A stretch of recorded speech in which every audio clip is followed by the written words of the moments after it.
இன்றைய வானிலை தொடர்பான தகவல்களை அறிந்து கொள்வதற்காக வளிமண்டலவியல் திணைக்களத்தின் வானிலை அதிகாரி முகமது சாலிஹினுடன் நாம் தற்போது தொடர்பினை ஏற்படுத்துகின்றோம்.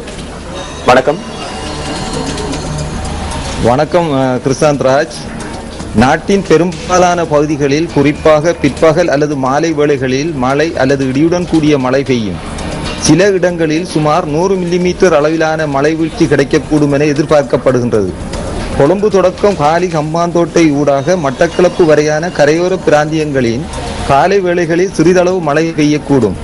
வளிமண்டலவியல் திணைக்களம் வழங்கியுள்ள அறிவுறுத்தல்களை கவனித்துக் கொண்டு மின்னல் தாக்கங்களினால் ஏற்படக்கூடிய இழப்புகளை அல்லது சேதங்களை தவிர்த்துக் கொள்ளுமாறு பொதுமக்கள் கேட்டுக் கொள்ளப்படுகின்றனர்.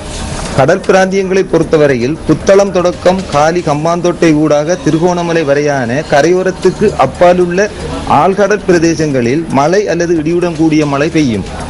மேற்குறிப்பிட்ட கடல் பிரதேசங்களின் கரையோர பகுதிகளில் பல இடங்களில் மழை அல்லது இடியுடன் கூடிய மழை பெய்யும். காற்று தென்மேற்கு திசையிலிருந்து அல்லது வேறுபட்ட திசைகளில் இருந்து மணிக்கு 20 தொடக்கம் 30 கிலோமீட்டர் வேகத்தில் வீசும். இடியுடன் கூடிய மழை பெய்கின்ற வேளைகளில் பலமான காற்றும் வீசக்கூடும்.